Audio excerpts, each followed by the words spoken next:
Our pleasure to welcome to the show our good friend Kedric. Golston, of course, longtime Commanders defensive lineman. Ked, what's up, man? How are you?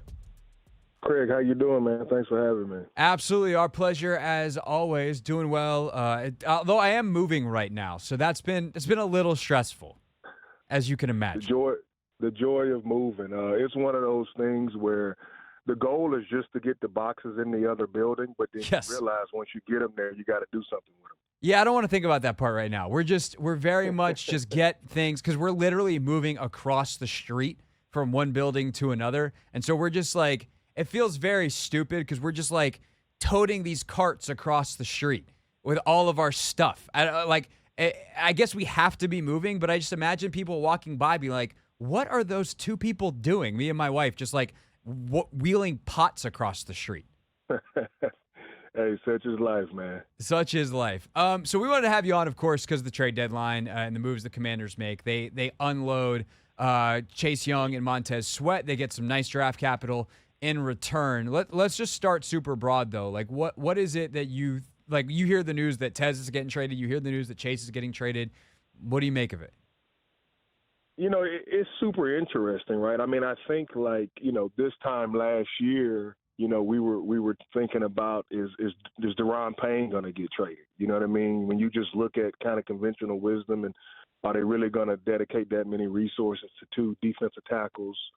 And they decided to. And then the question became, well, once they've paid Allen and Payne, can they really afford to keep both of them? So we just all assumed that they would pick between the two.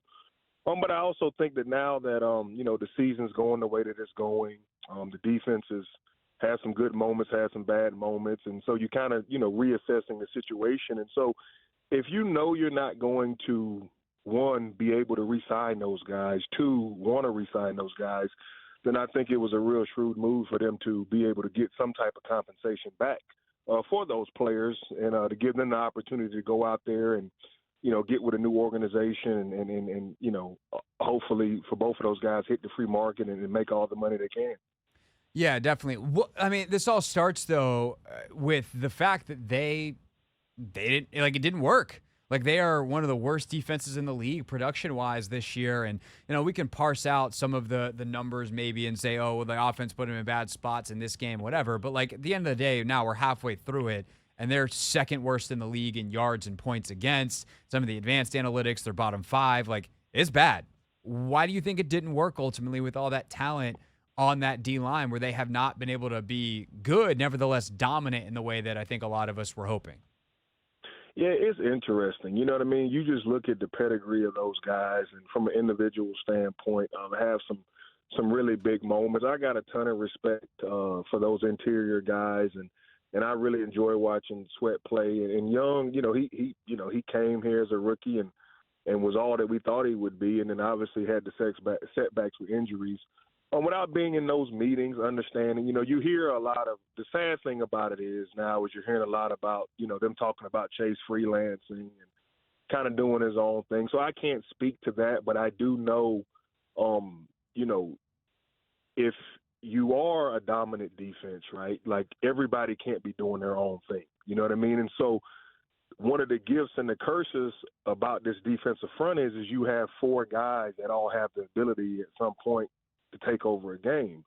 But at the same token, you can't really plan for all those guys to kind of have the flexibility to get off script sometimes, if that makes sense. You know what I mean? So When I was playing, Rack was that guy, right? He had a little bit more leash. If he saw something, if he took a move, we understood, Rack had that freedom to lose contain or to stay outside, and then, we would play off of him.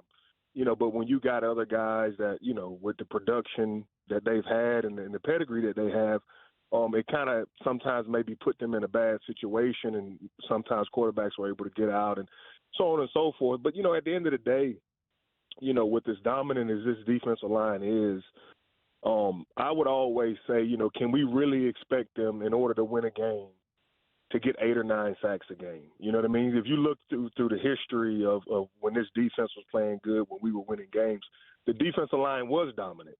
I just didn't think it was sustainable week in and week out when you start playing against some of the better offenses in this league. And in actuality, for as dominant as you can be, unless you put unless the team puts the opposing team's offense in obvious passing situations, you can pretty much eliminate the defensive line. You know what I mean? And you look at quick game, the screen game, so on and so forth. So for as great as that group has played at times, especially the interior guys, and Sweat's having a great year, and Chase Young is seeming to be healthy, looking like his old self. It's still the ultimate team game. You know what I mean? And so the defensive line, to a certain extent, depends on coverage, depends on the offense to be able to put points on the board. But that being said, that's a long way around saying, when you dedicate that many resources to a front, to a defense, in the secondary, in the linebackers, from a draft perspective, from a money perspective, they have to play better than they've been playing. There's really no excuse. Yeah, Kedric Golston is with us, of course, a long-time NFL defensive lineman here in Washington on the Hoffman Show on the Team 980.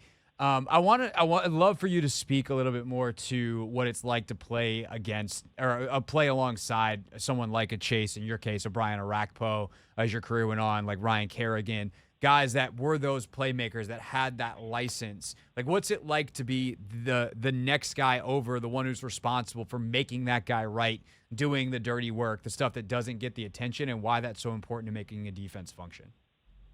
Well, I just think it goes to understanding that, if you don't give those guys that flexibility, then it's easy for an offensive lineman to get in rhythm to block them. You know what I mean? Like if you're doing the same rush at the same speed, the same tempo, offensive linemen in this league, especially the good ones, they study that. They know when you want to turn the corner. They know when you want to come out, make an inside move. They know when you're going to spin. And so you have to be able to mix up your routine enough to keep them off balance as well. And it's not like you're actually waiting on him to do something that he normally doesn't do. It's just one of those things where when you see it or you feel it, you cover him. You know what I mean? You don't second guess it, because that's when we talk about that chemistry and we talk about playing with one another, right? It's not necessarily you're waiting or I'm not rushing as hard as I can, but ultimately if I see him flash across my face, I know he made an inside move, so I'm going to cover him. Or if he stays high, meaning he might rush back behind the quarterback, I might go into more of a power rush to be able to clog that up, knowing that he's trying to turn the corner to get a strip sack. So it's not like a burden per se, but ultimately it has to be an understanding that, sometimes you might have to take a back seat to guys like that, rightfully so, because ultimately those guys, Rakpo, Kerrigan, all Pro Bowl players, they were guys that would get after the passer at a high level. So you want to be able to accentuate those talents, but also protect the defense in the process. So for Washington now, their stud type of guys are the interior too. It's John and Duran. How does that kind of work when traditionally we're used to seeing like, hey, D tackles got to do the dirty work, they got to cover, they got to do all this stuff, and it's the edge guys that get the sacks. For Washington, they're not built that way. So how does that change the dynamic? Well, I think it's just one of those things where, if you just think back to this year or when Sweat was out last year, I mean, not Sweat, but Young was out last year, just those guys being where they're supposed to be. The one thing that we do know is we do get a great interior push by Allen and Payne, right? And so sometimes that quarterback just, retreats out of the pocket and steps right up into a sack from a defensive end. It's when that defensive end with the inside penetration takes an inside move, and now that quarterback is able to get outside the pocket. That being said, these guys have seemed to, play really, really well as a unit. When whether it was Sweat out with injury or Chase out with injury. So that doesn't, obviously you don't want to lose that type of talent, but at the end of the day, the group, I believe, has proven that they can still go out there and play at a high level, without those guys in the fold. That being said, you hate to see them go. You understand that's the business side of it. But, on the flip side of that, I think Chase is in a great situation getting with the 49ers. You know what I mean? Being paired up with Bosa, being a part of that, kind of star-studded cast that they have out there, being able to practice against Trent Williams every single day, looking at how Bosa, how he prepares, how that defensive group goes about their business. I think, he's going to make leaps and bounds just from being in that culture that they now have, and he's not the guy coming to save it. He's the guy that's coming to be a part of it and to be able to learn from those guys or what it looks like. So I'm super excited for him. And the fact of the matter, I think it's a win-win for both, right? Washington knew they wasn't going to re-sign him. He gets to go to an organization that is defense is playing at a high level. I know they're on a little bit of a skid, but that defense over the last 2 or 3 years has been playing lights out. And so for him to get around those guys, to be able to learn and continue to grow as a professional, I think it's a win-win for both parties. No, I agree with you. And Kedric Golston's with us for a few more minutes here on the Hoffman Show. But at the same time, like, that reality is so frustrating because it's like, well, what do they have that this team couldn't figure out here? Like, why is it that, you know, the culture is better for him there? Because he is such a great talent. And I think there's probably with him in particular in this situation, like, there is a geography element where he's home, and that can come with a certain litany of expectations, and he's the number 2 pick here. Like, that kind of gets shed as a reputation when he goes there. He's just the new guy who's got to get in line behind Bosa and everybody else. But, like, when you look at situations with extremely talented players that don't work out, how do you think about the split of responsibility of it not working between the player and whatever he may or may not have done and the organization to not foster that talent in a way that it ultimately shines?